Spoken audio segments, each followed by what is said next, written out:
Nagsimula ang kwento sa isang pagdiriwang para sa pagbubukas ng isang gallery ng sining. Pagkatapos ng party, isang babae na nagngangalang Susan ang naupo ng mag-isa at may malungkot na mukha. Kalaunan ay bumalik siya sa kanyang marangyang tirahan, isang mansyon na nagkakahalaga ng milyon-milyon. Ginugol ni Susan ang buong gabi nagising at nanonood ng telebisyon hanggang sa magbukang liwayway. Sinabihan siya ng kanyang mayordomo na may dumating na pakete sa kanyang mailbox. Nang matanggap niya ito, natuklasan niya ang isang nobela na isinulat ng kanyang dating asawang si Edward. Sa loob ng kopya ay may note kung saan ipinagtapat nito na na-inspire siyang isulat ito matapos ang kanilang paghihiwalay at si Susan ang magiging unang makakabasa nito bago pa ito mailathala sa tagsibol. Bukod dito, sinabi rin ni Edward na nasa Los Angeles na siya at nais niyang makita siyang muli pagkatapos ng mahabang panahon. Pagtingin sa pabalat, napansin ni Susan na ang pamagat ng libro ay Mga Gabing Hayop. Kalaunan, dumating ang kanyang asawang si Hutton sa bahay at tinanong siya ni Susan kung bakit hindi ito dumaan sa gallery noong gabing iyon. Humingi siya ng paumanhin at ipinaliwanag na kung pumunta siya, huli na sana siyang makakarating sa kanyang dinner meeting. Sumagot si Susan na 15 minuto ng kanyang oras ay sapat na sana para sa kanya. Pagkatapos ay tinanong niya kung bakit hindi siya nakipagdoon sa kanya noong gabing iyon at ang dahilan nito ay ayaw niya siyang gisingin. Gayunpaman, ipinagtapat ni Susan na hindi siya nakatulog buong gabi. Inalok niya itong pumunta sa dalampasigan sa katapusan ng linggo, silang dalawa lang, ngunit sinabi ni Hutton na kailangan niyang bumalik sa opisina at pagkatapos ay lumipad patungong Bagong York. Nagulat si Susan dahil kakarating lang nito mula roon. Ipinaliwanag ni Hutton na kailangan niyang tapusin ang isang negosyo at kinakailangan ng kanyang presensya sa Big Apple. Noong gabing iyon, dumalo sila sa isang party sa bahay ng isang kaibigang pareho nilang kakilala. Napansin ng kaibigan ni Susan na si Alicia na tensyonado ito at hindi nakatulog. Tinanong niya kung ayos lang ba ito at sinabi ni Susan na sa kabila ng pagkakaroon ng pera at kaginhawaan, pakiramdam niya ay kulang pa rin siya ng kaligayahan. Tinanong niya kung paano nagagawa ni Alicia na maging kontento sa kanyang pagsasama na sinagot nito na dahil ang kanyang asawa ay bading, sila ay matalik na magkaibigan na nagmamahalan ng malalim at nakakasiguro siyang siya lang ang tanging babae sa buhay nito. Ipinagtapat ni Susan na hindi niya naranasan ang ganon kay Hutton. Pinutol ni Hutton ang usapan dahil kailangan na niyang umalis patungong Bagong York. Binigyan siya ni Susan ng swerte dahil alam niyang haharapin nito ang mga pagsubok. Nang lumaon, uminom siya ng pampatulog at sinimulang basahin ang nobela na ibinigay ni Edward kung saan may nakasulat na dedikasyon na may pangalan niya. Ang kwento ay nagsimula sa isang pamilyang naglalakbay sa highway patungong Texas. Si Tony, ang ama, ay nagmamaneho kasama ang kanyang asawang si Laura. Ang kanilang anak na si India ay nagrereklamo dahil nawalan ng signal ang kanyang mobile phone. At sinabi ni Tony na iyon ang ganda ng kanlurang bahagi ng Texas, walang mga cellphone o tao, kalikasan lamang. Pagkalipas ng ilang sandali, dalawang mabagal na sasakyan ang humarang sa daan. Pinindot ni Tony ang bisina, lumihis saglit ang isa sa mga sasakyan, ngunit pagkatapos ay humarurot ito at sinimulang takutin sila hanggang sa isa sa kanilang bumangga sa likuran ng kanilang sasakyan. Inilit nila si Tony na lumabas ng highway at hinarangan ang kanyang daan.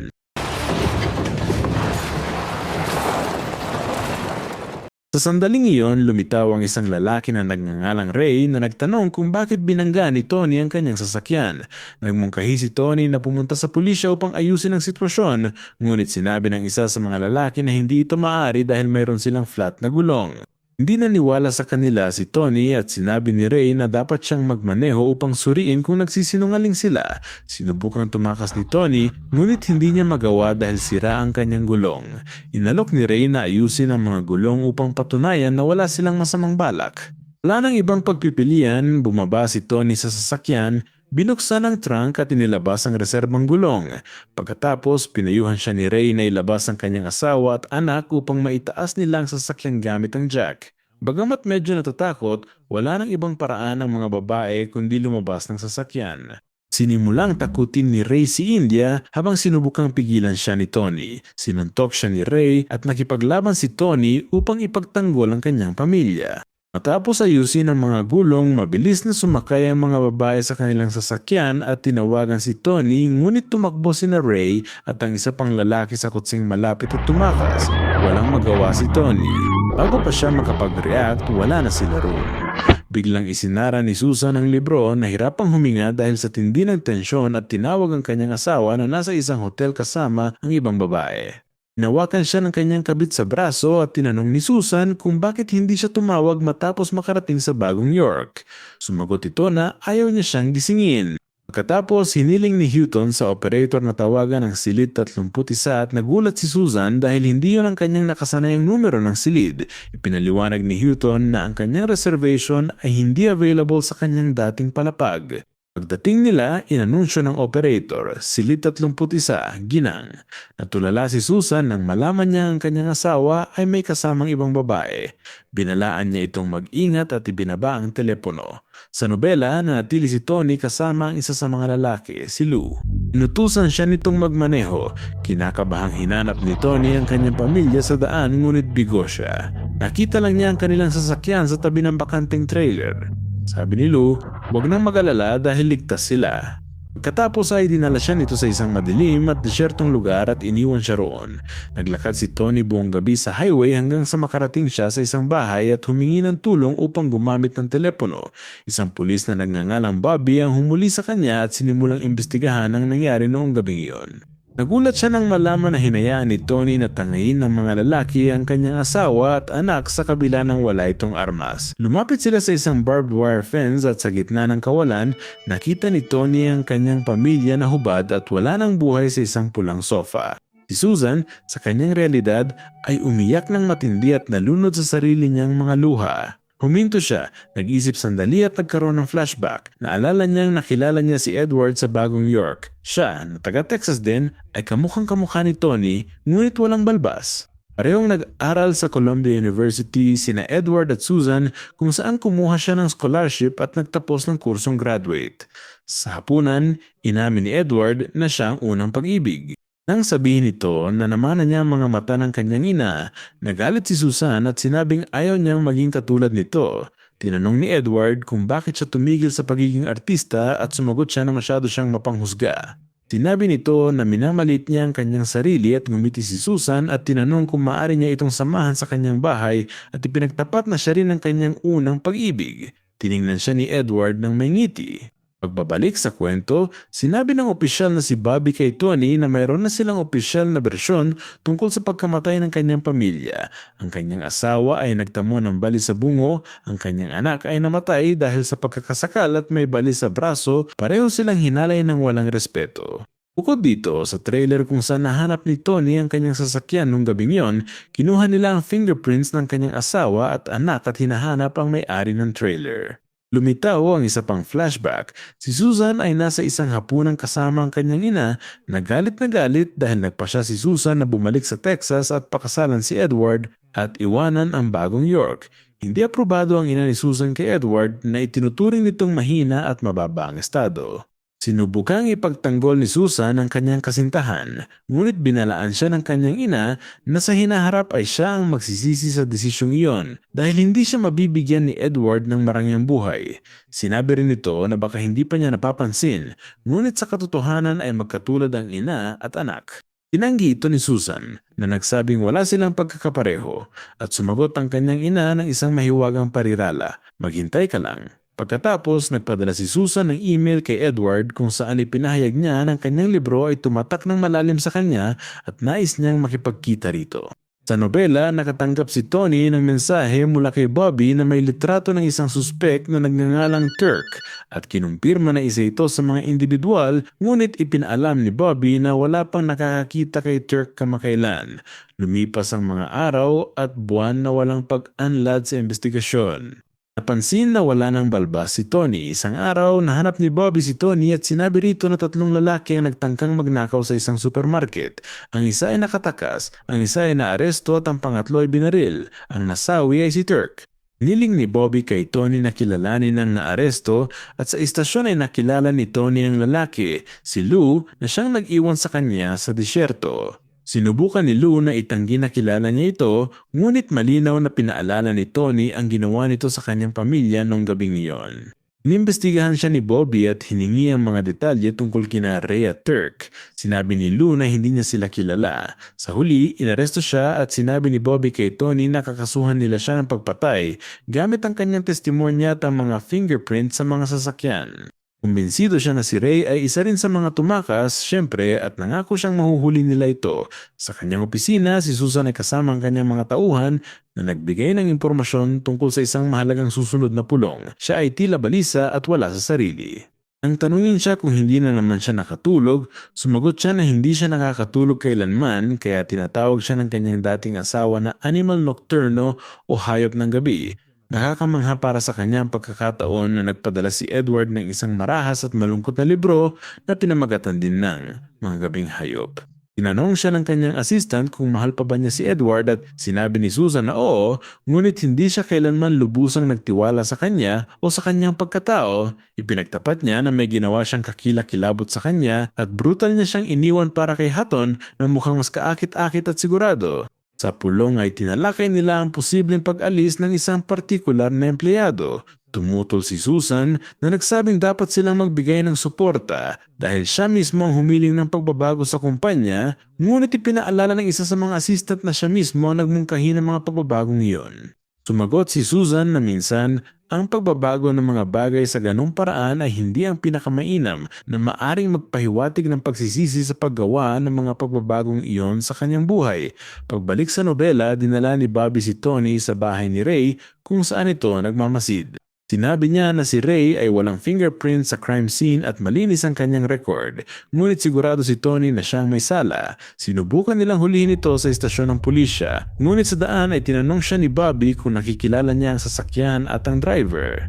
Sabi ni Ray ay wala siyang alam. Si Tony na may luha sa kanyang mga mata ay pinaalala sa kanyang ginawa nila at ng kanyang mga kaibigan noong gabing iyon sa kanyang pamilya. Sinabi ni Ray na siguradong baliw na si Tony. Pinosas nila siya at dinala sa trailer kung saan nangyari ang mga pang-aabuso. Hiningi ni Tony kay Ray na ikwento ng tumpak ang nangyari noong gabing iyon at sinubukang itanggi ito ni Ray. Si Tony, nagalit, ay sinuntok siya. Pagkatapos ay may lumitaw na flashback. Si Susan at Edward ay magkasama pa. Binabasa niya ang isang draft ng nobela nito at pinuna niya ito dahil hindi ito sapat. Hiniling niya na gumawa ito ng higit pa sa pagsusulat. Nasaktan si Edward at sinabi ni Susan na sinusubukan lang niyang maging makatotohanan at hindi niya mahuhulaan ang lahat sa hinaharap. Sumagot ito na nagsisimula na siyang maging katulad ng kanyang ina at sa gitna ng pag-aaway, nauwi sila sa pagharap. Pagkatapos, sa paaralan, nakita ni Susan si Hutton, ang kanyang magiging asawa. Sa nobela, tinawagan ni Bobby si Tony at ipinaalam na pinalaya na si Ray dahil walang matibay na ebidensya laban sa kanya. Nakita sila sa isang cafe at inihayag ni Bobby na siya ay may kanser sa baga at 1 taon na lang ang kanyang itatagal, kaya napagpasyahan niyang magretiro at ilaan ang kanyang sarili sa pagtulong kay Tony na makamit ang hustisya kahit na mga hulugan ito ng panganib na labagin ng batas. Ito ng huling kaso para kay Bobby na hindi lang basta makapanonood habang ang isang mamamatay tao ay nakakalaya. Ipinapakita ng isang flashback si Susan na naghahanda ng iwanan si Edward. Sinabi niya rito na hindi ito gumagana dahil magkaiba sila. Sinubukan siyang kumbinsihin ni Edward na huwag ituloy. Ngunit iginiit niya ang paghahanap ng hinaharap dahil hindi siya nakakaramdam ng kaligayahan sa piling nito. Sa nobela, inaresto ni Bobby si Ray sa isang bar at dinala ito sa isang bukas na bukid. Sinubukang magprotesta ni Ray na hindi ito legal, ngunit hindi siya pinansin ni Bobby.